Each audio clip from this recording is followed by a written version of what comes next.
লাখ লাখ টাকা ইনকাম করতেছি, তবু আমরা ভাঙ্গা ঘর ঠিক করি না কেন? মানে বউ মানুষে কয় তারা তো জানে না যে আমরা কন্টেন্ট মনিটাইজ এখনো পাই নাই, বুঝছো? তারা তো সবাই মন করে যে আমরা কন্টেন্ট মনিটাইজেশন পেয়ে গেছি, হ্যাঁ, আমরা টাকা ইনকাম করতেছি লাখ লাখ টাকা। লাখ লাখ টাকা ইনকাম করতেছে। হ্যাঁ, হ্যাঁ, হ্যাঁ, তো আসলে অনেকেই কমেন্ট করে যে ভাইয়া আপনারা তো এখন অনেক টাকা ইনকামও করেন, তাহলে ভাঙ্গা ঘরটা কেন ঠিক করেন না?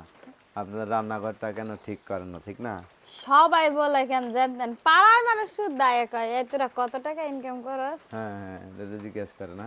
অ্যামাউন্ট কত আসে মাসে। মাসে কত আসে? সবাই তো জানে না আমাদের 1 মিলিয়ন এক ফলোয়ার, আমরা এখনো কোনো সেটআপ পাই নাই। পাই নাই। আর এই কথাগুলো কারা বলে জানো? কারা বলে? যারা বুঝে না, বুঝছো? যারা অনলাইন জগতে ঢুকছে তারা হ্যাঁ, টুকিটাকি বুঝে, যাদের মন করে কি নতুন নতুন আইডি খুলছে হেরা তারা তারা বুঝে না। বুঝে যেমন না। তুমি নতুন নতুন আইডি খুললে, তুমি কি অত কিছু বুঝতা? না, আসলে বুঝে এখন নাই। যতটুকু বুঝো তখন করলে তার কেনি কোনো বুঝতা না। তো হ্যাঁ, আমরা তো যেদিন পাবো অবশ্যই সবাই জানতে পারবে, তাই না? সেদিনকে সবাইকে জানাবো, বাড়ির থেকে ব্যাংক পর্যন্ত যাব, টাকা তুলবো কয় টাকা, হেরে সবাইকে দেখাই দেবো। কারণ সবাই তো অনেক আশায় আছে যে আশায় আছে যে আমরা কয় টাকা ময়নার ইনকাম ময়নার আব্বু করতেছি। আম্মু টাকা পাইলো কিনা বা হ্যাঁ, পাচ্ছে, ঠিক না?